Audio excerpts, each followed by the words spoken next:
नमस्कार दोस्तों, आज हम NCERT कक्षा 6वीं सामाजिक विज्ञान के इतिहास से संबंधित अध्याय 4 से संबंधित एक वीडियो लेकर आए हैं। इस वीडियो का शीर्षक है क्या बताती हैं हमें किताबें और कब्रें।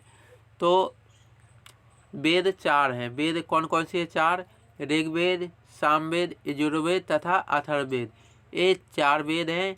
और बात करें कि सबसे पुराना वेद कौन सा है, तो सबसे पुराना वेद है ऋग्वेद है, जिसकी रचना लगभग 3500 साल पहले हुई थी।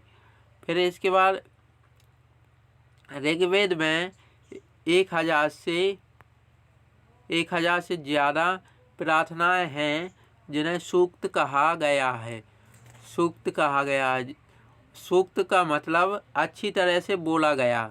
सूक्त का मतलब क्या होता है? अच्छी तरह से बोला गया।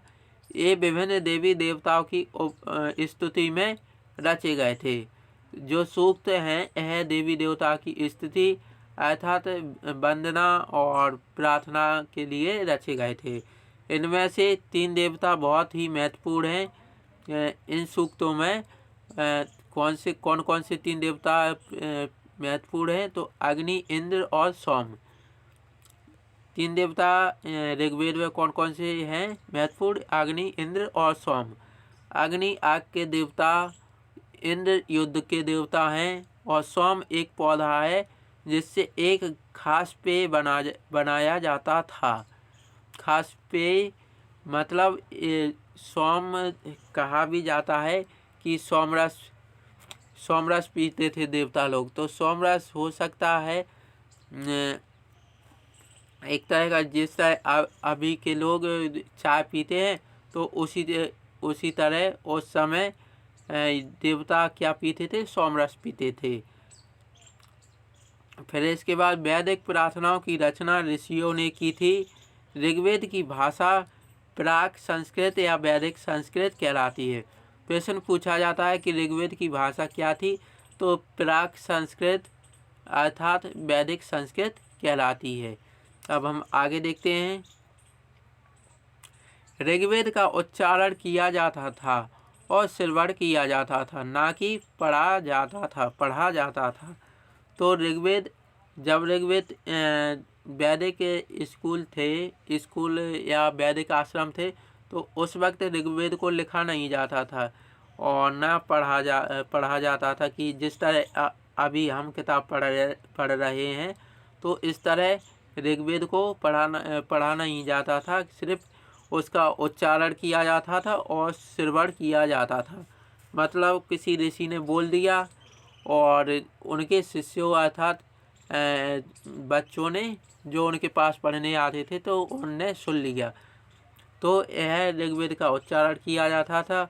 और वेद शब्द से वैश्य शब्द निकला है। प्रश्न आ जाता है कि वैश्य शब्द की उत्पत्ति किस शब्द से हुई है, तो वैश्य शब्द से हुई है। फिर जिन लोगों ने इन प्रार्थनाओं की रचना की, वे कभी कभी खुद को आर्य कहते थे तथा विरोधियों को दास कहते थे। तो जिन लोगों ने इन वेदों की रचना की और इन प्रार्थनाओं की रचना की, तो वे खुद को क्या कहते थे? आर्य कहते थे।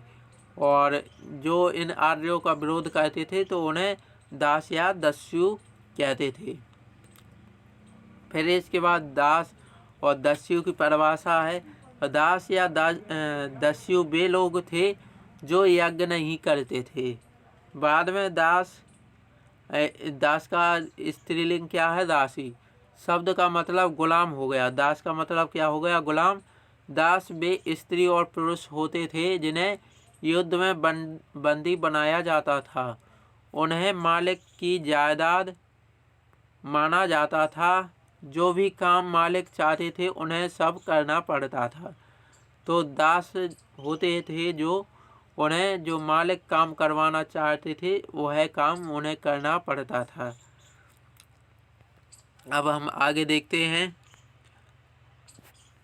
महापाषाण। महा का अर्थ है बड़ा और पाषाण का अर्थ है पत्थर। तो महापाषाण कब्रें बनाने की प्रथा लगभग 3000 साल पहले शुरू हुई। यह प्रथा दक्कन, दक्षिण भारत, उत्तर पूर्वी भारत और कश्मीर में प्रचलित थी। कई बार पुरातत्वविदों को गोलाकार सजा हुए पत्थर मिलते हैं, कई बार अकेला खड़ा हुआ पत्थर मिलता है। ये ही एकमात्र प्रमाण है जो जमीन के नीचे कब्रों को दर्शाते हैं।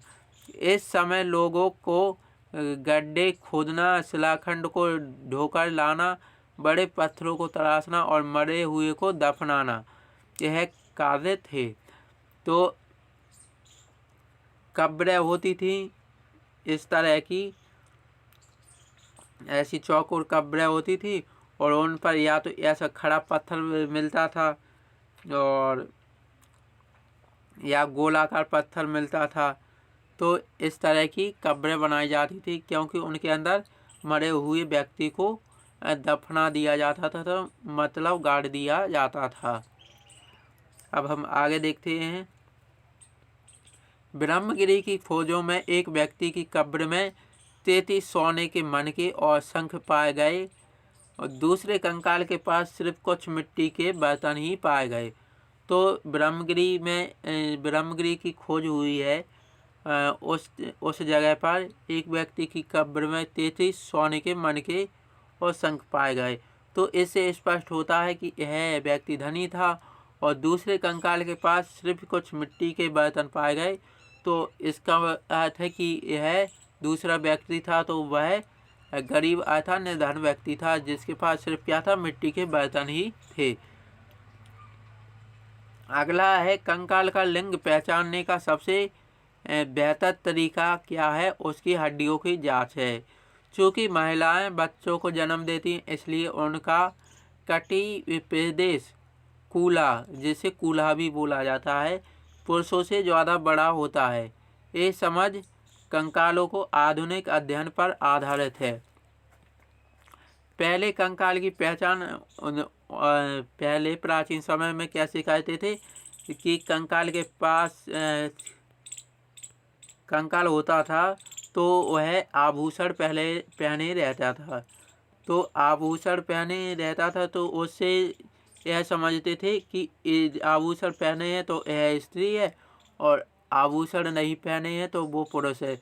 लेकिन यह स्पष्ट नहीं करता है कि प्राचीन समय में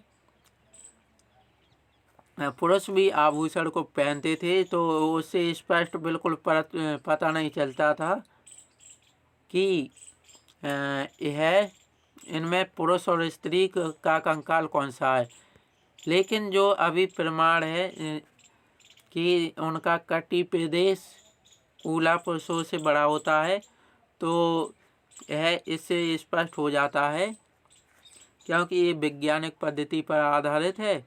तो इससे पता चल जाता है कि कंकाल से कि यह स्त्री का या महिला का कंकाल है और यह पुरुष का कंकाल है। अब आगे देखते हैं। चरक ने चिकित्सा शास्त्र पर चरक संहिता लिखी। प्रश्न आ जाता है कि चरक ने कौन सी किताब लिखी है, जिसमें तो चरक ने कौन सी किताब लिखी है, चरक संहिता, जिसमें उन्होंने बताया कि मनुष्य के शरीर में 360 हड्डियां होती हैं। चरक थे चिकित्सा शास्त्री, उन्होंने क्या बताया था कि मनुष्य के शरीर में 360 हड्डियां होती हैं। लेकिन अभी वर्तमान में और वास्तव में कितनी हड्डियां होती हैं, 206। यह आधुनिक शरीर रचना विज्ञान की 206 हड्डियों से काफ़ी ज़्यादा हैं। संभवतः चरक ने अपनी गिनती में दांत, हड्डियों के जोड़ और कार्टिलेज को जोड़कर यह संख्या बताई होगी। तो दोस्तों, यह NCERT कक्षा 6वीं हमारे अतीत से संबंधित वीडियो था। अगर आपको यह वीडियो अच्छा लगे तो अपने दोस्तों के साथ शेयर जरूर करें। वीडियो देखने के लिए बहुत बहुत धन्यवाद।